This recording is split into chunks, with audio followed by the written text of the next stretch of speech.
Le premier passage que nous allons observer ce matin se trouve dans le livre de Jonas, chapitre 1, versets 1 à 3. La parole de l'Éternel fut adressée à Jonas, fils d'Amittai, en ces mots. Lève-toi, va à Ninive, la grande ville, et crie contre elle, car sa méchanceté est montée jusqu'à moi. Et Jonas se leva pour s'enfuir à Tarsis, loin de la face de l'Éternel. Il descendit à Jaffo et il trouva un navire qui allait à Tarsis.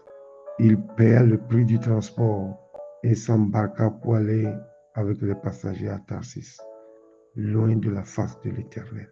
Bien-aimés dans le Seigneur, voilà notre premier personnage du nom de Jonas, le prophète Jonas dans la Bible. Dieu l'a envoyé en tant que prophète de l'Éternel pour aller prêcher la repentance à une nation qu'on appelle Ninive. C'est une nation païenne. Mais la Bible dit que Jonas a décliné l'appel de l'Éternel. Jonas a refusé cette mission et il veut s'enfuir loin de la face de l'Éternel. Pourquoi?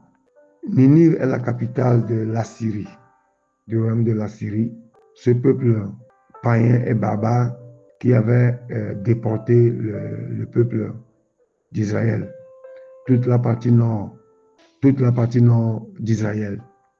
Et aujourd'hui, maintenant, Dieu a eu compassion de ce peuple et il veut envoyer maintenant un prophète pour aller évangéliser ce peuple afin qu'il soit sauvé, que le jugement de Dieu que Dieu avait prononcé sur Ninive ne soit plus accompli. Et Jonas n'était pas content. Ce peuple barbare, ce peuple païen, ce peuple méchant, ils ont une manière cruelle de faire la guerre. Si les Assyriens livrent bataille contre un peuple, ils le détruisent complètement. Et c'est ce même peuple que Dieu avait fait monter contre Israël pour la destruction de la partie nord, des 10 tribus d'Israël qui se trouvaient dans le royaume du nord. Et les Assyriens qui ont détruit maintenant Israël, qui ont fait que ces 10 tribus sont portées disparues jusqu'à nos jours, maintenant que Dieu veut les sauver. Bien-aimés dans le Seigneur, nous voyons comme les hommes voient, mais Dieu a sa manière de voir les choses. La question est de savoir comment est-ce que Dieu voit le Togo, comment est-ce que Dieu voit le gouvernement, comment est-ce que Dieu voit la justice togolaise, comment est-ce que Dieu voit la société et comment est-ce que nous, les hommes, nous appréhendons les choses. Souvent, on a l'impression que ça ne va pas, les choses ne marchent pas bien comme nous voulons, mais Dieu a sa manière de voir les choses qui est très différente. Dieu est compatissant, lent à la colère. Il est Dieu d'amour, il est Dieu de paix. Il n'aime pas que les gens périssent, mais il veut, et dans son plan, dans son amour, dans sa préscience, que tous soient sauvés. Et ce mandat nous a été lancé, que aller prêcher la bonne nouvelle à toute la création.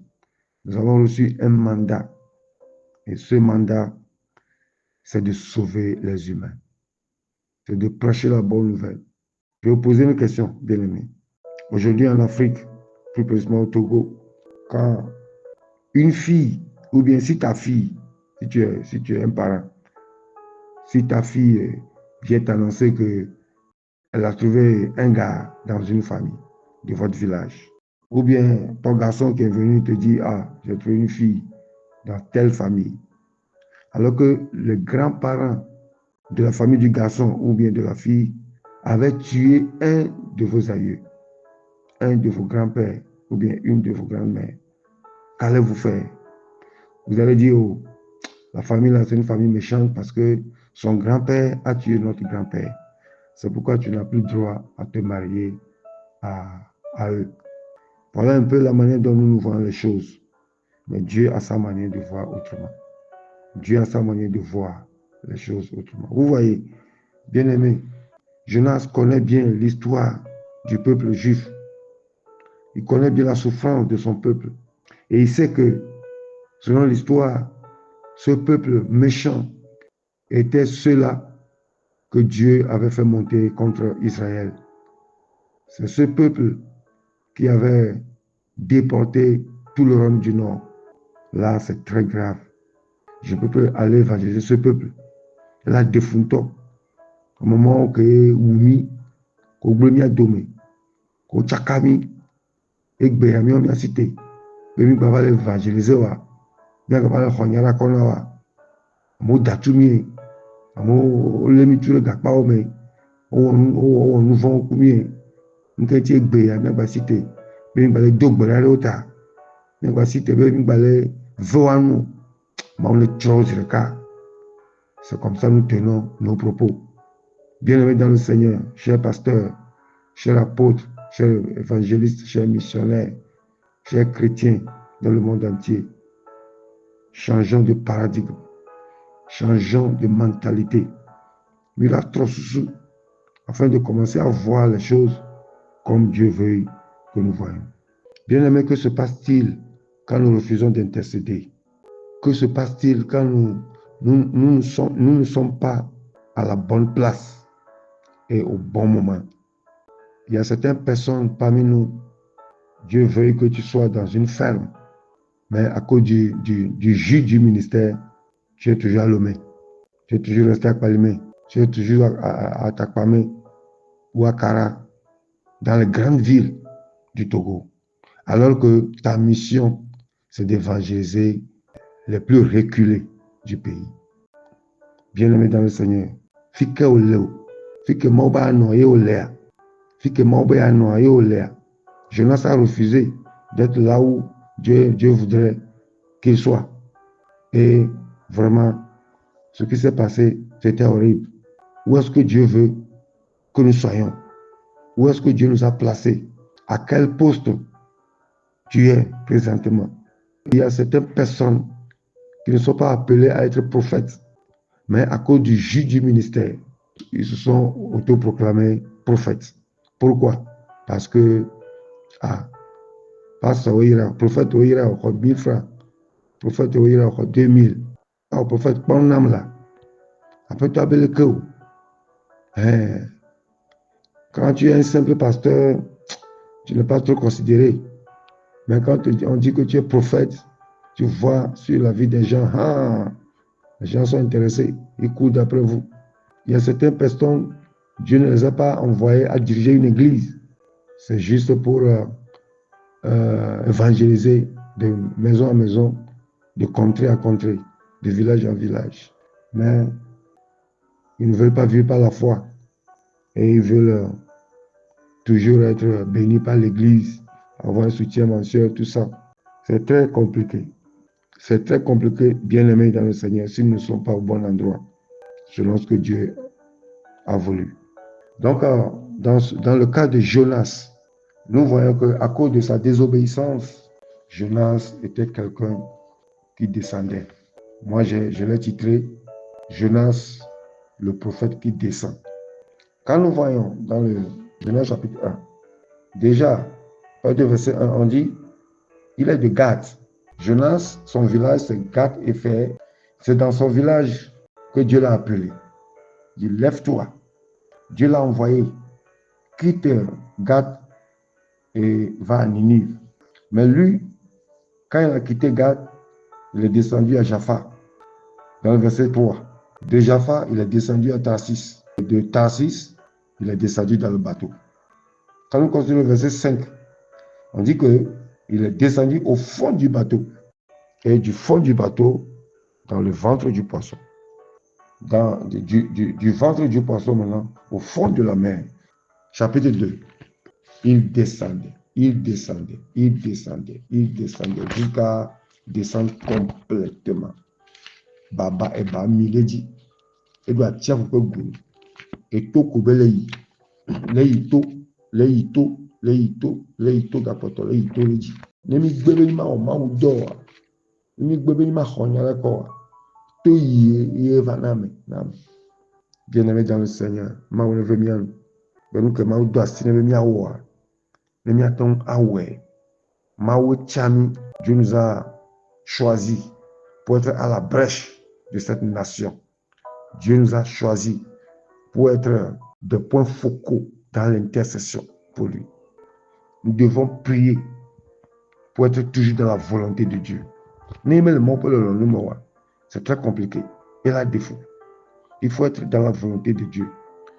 Même si tu as été une fois abusé par un système en place, Dieu t'envoie vers ce système.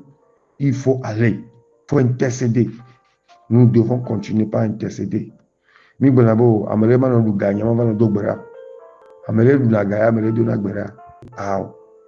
n'est pas ça.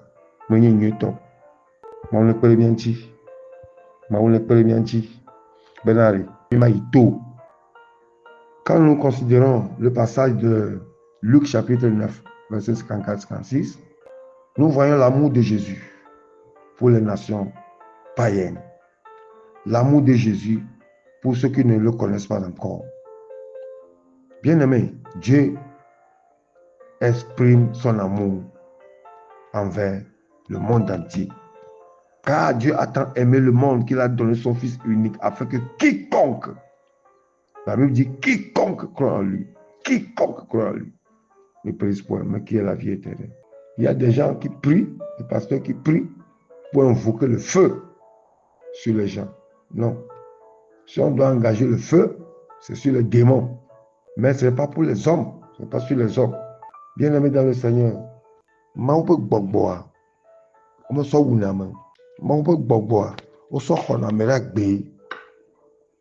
devons plutôt sauver les gens.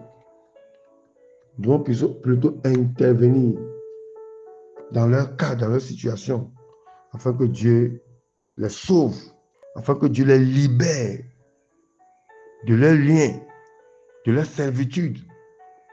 Peu importe ce qui se passe, nous devons toujours intercéder. Bien aimé, c'est un engagement que nous prenons devant Dieu.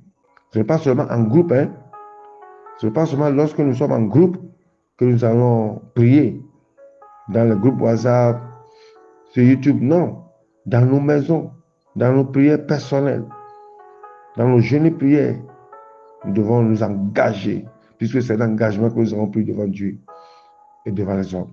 Que le Seigneur nous bénisse, nous soutienne, nous fortifie, afin que cette mission que nous avons reçue, que cette mission ne tombe pas à l'eau, que cette mission puisse réussir.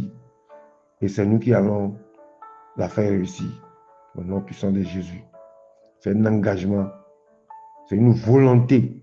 La prière n'est pas juste une routine, c'est une stratégie divine. C'est une stratégie divine dans le combat spirituel. Et il y a 3 niveaux d'une intercession effective. D'abord, il faut engager le ciel. On engage le ciel dans le combat, dans l'intercession.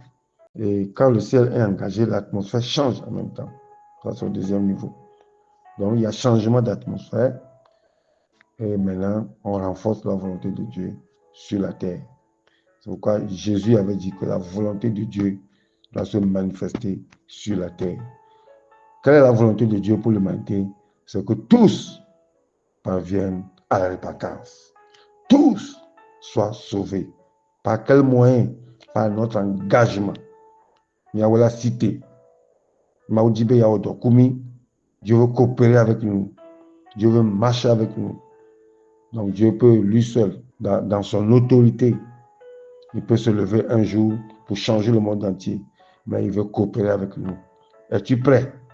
Es-tu prêt à t'engager dans l'intercession? Es-tu prêt à t'engager dans cette coopération avec Dieu? Que le Seigneur te bénisse. Que le Seigneur te soutienne. Que le Seigneur bénisse cette nouvelle décision que tu viens de faire, de t'engager dans le combat spirituel pour sauver ce pays au nom puissant de notre Seigneur Jésus-Christ. Bien-aimés, soyez bénis. Amen.